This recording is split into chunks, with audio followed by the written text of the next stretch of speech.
جمال الوجود بذكر الإله وتصفو الحياة بنور هدى.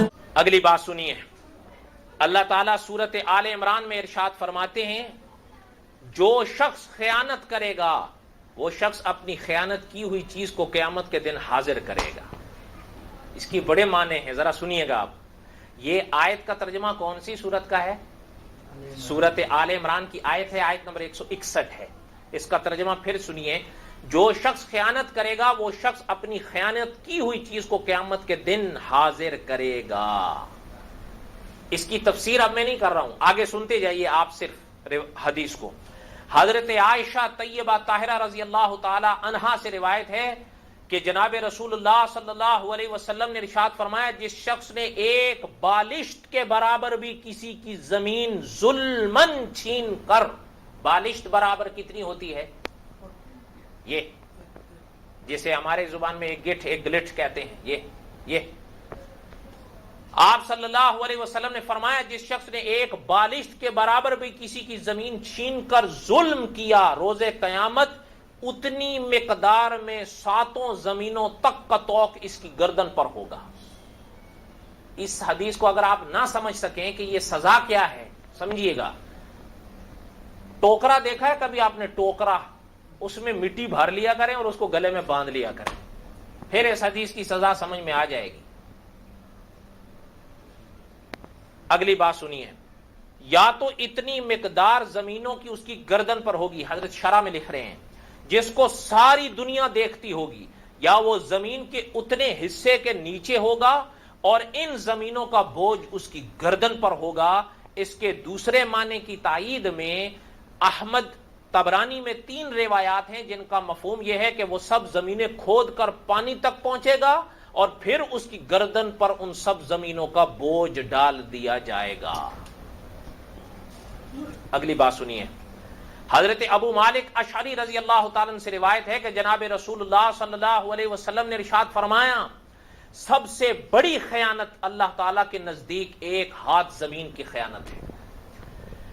سب سے بڑی خیانت اللہ تعالیٰ کے نزدیک ایک ہاتھ زمین کی خیانت ہے. تم زمین کے یا گھر کے 2 پڑوسیوں کو دیکھتے ہوگے کہ ایک دوسرے کے حق سے ایک ہاتھ زمین کی خیانت کر لیتا ہے. جب وہ اس پر قبضہ کرتا ہے تو وہ روز قیامت اس کے بدلے میں 7 زمینوں کا طوق پہنے گا. اتنی زمین کی کوئی پرواہ نہیں کرتے نا ہمارے لوگ کہ چلو جی خیر ہے. حضرت بھی شرح میں لکھتے ہیں ایک ہاتھ کی خیانت سے مقصد یہ ہے کہ تھوڑی بہت خیانت کر جاتا ہے، اتنا ہی طوق گلے میں ڈالا جائے گا. ایک ہاتھ کی مثال حدیث میں اس لیے ہے کہ عموماً ایک ہاتھ یا اس کے قریب پر لوگ ہمسایوں کی زمین پر قبضے کر جاتے ہیں.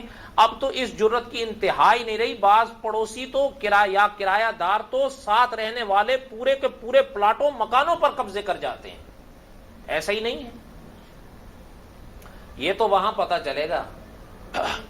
حضرت ابو حمید سعدی رضی اللہ تعالیٰ عنہ فرماتے ہیں جناب نبی اکرم صلی اللہ علیہ وسلم نے ایک قبیلے کے ایک صاحب کو صدقے کی وصولی سپرد کی. جب وہ واپس آئے تو آپ صلی اللہ علیہ وسلم سے کہنے لگے کہ یہ آپ کے لیے ہے اور یہ مجھے تحفہ دیا گیا ہے.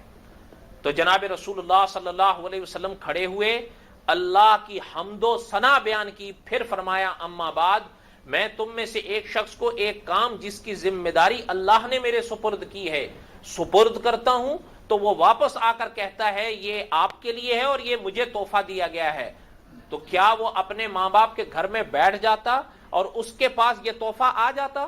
اگر وہ اس میں پہنچا ہے تو اللہ کی قسم تم میں سے کوئی شے نہ حق طور پر نہ لے، ورنہ وہ اللہ تعالیٰ کے روبرو اس کو اٹھا کر پیش ہوگا. میں تم میں سے کسی کو نہ پہچانوں کہ جب وہ اللہ کے روبرو پیش ہو تو خیانت کے اونٹ کو گردن پر اٹھا رکھا ہو اور اونٹ اپنی آواز نکال کر اس کی خیانت کو ظاہر کر رہا ہو، یا اسی طرح سے بیل اپنی آواز نکال رہا ہو یا بکری ممیا رہی ہو. پتہ چل رہا ہے کہ جو چیز میں خیانت کرے گا جس چیز کی، وہ چیز قیامت کے دن اس پر لاگو. حضرت عدی بن عمیر رضی اللہ تعالیٰ عنہ سے روایت ہے کہ میں نے جناب رسول اللہ صلی اللہ علیہ وسلم کو فرماتے ہوئے سنا ہم تم میں سے جس کو کسی کام کی ذمہ داری ڈالیں اور وہ ہم سے ایک سوئی یا اس سے بھی کم کوئی چیز چھپا لے تو یہ خیانت ہوگی، جس کو وہ روز قیامت ساتھ لائے گا اور اس طرح سے اس کی خیانت کا اظہار ہو جائے گا۔ بھئی دعا کریں کہ اللہ تعالی ہمیں ان چیزوں سے بچائیں۔ حضرت ابو ہریرہ رضی اللہ تعالیٰ عنہ بھی فرماتے ہیں، اس حدیث کو بھی سن لیں، رسول اللہ صلی اللہ علیہ وسلم نے کھڑے ہو کر خیانت اور اس کے معاملے کے بارے میں بڑی تنبیہ ارشاد فرمائی ہے۔ یہ سچی بات ہے۔ حضرت شیخ مکی صاحب کے بھی الفاظ ہیں، یاد رکھیے گا کہ 2 رکعت نفل اشراق کے پڑھنا بڑا آسان ہے، معاملات صاف رکھنے بڑے مشکل ہیں۔ پتہ تو اس وقت چلتا ہے نا جب معاملہ پر آتا ہے بات۔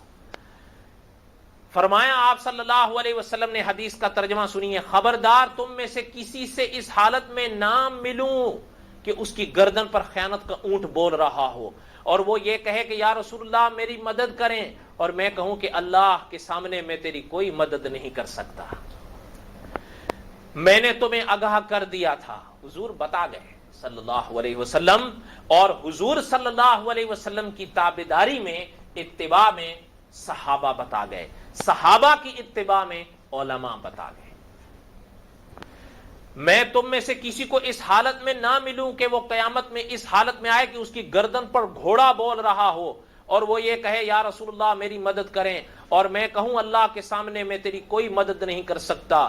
میں نے تمہیں آگاہ کر دیا تھا، میں تم میں سے کسی کو روز قیامت اس حالت میں نہ ملوں کہ اس کی گردن پر بکری بول رہی ہو اور وہ یہ کہے یا رسول اللہ میری فریاد رسی کریں، اور میں کہوں اللہ کے سامنے تمہاری کوئی مدد نہیں کر سکتا۔ میں نے تمہیں آگاہ کر دیا تھا، میں تم میں سے کسی کو اس حالت میں نہ ملوں کہ وہ روز قیامت کوئی جاندار لے آئے جو اس کی خیانت کا پکار کر اعلان کر رہا ہو اور وہ یہ کہے یا رسول اللہ میری مدد کریں، اور میں کہوں کہ میں اللہ کے سامنے تمہاری کوئی مدد نہیں کر سکتا۔ میں نے تمہیں آگاہ کر دیا تھا، خبردار میں تم میں سے کسی کو اس حالت میں نہ ملوں کہ وہ قیامت کے دن اس حالت میں آئے کہ اس کی گردن پر خیانت کا کپڑا حرکت کر رہا ہو، یہ کہے یا رسول اللہ میری مدد کریں، اور میں کہوں میں اللہ کے سامنے تیری کوئی مدد نہیں کر سکتا۔ میں نے تمہیں آگاہ کر دیا تھا، میں تم میں سے کسی کو اس حالت میں نہ ملوں کہ وہ قیامت کے دن اپنی گردن پر خیانت کا سونا چاندی لے کر آئے اور فریاد کرے یا رسول اللہ میری مدد کریں، اور میں کہوں کہ میں اللہ کے سامنے تیری کوئی مدد نہیں کر سکتا۔ میں نے تمہیں آگاہ کر دیا تھا۔ دعا کریں کہ اللہ تعالیٰ خیانت سے بچنے کی توفیق دیں۔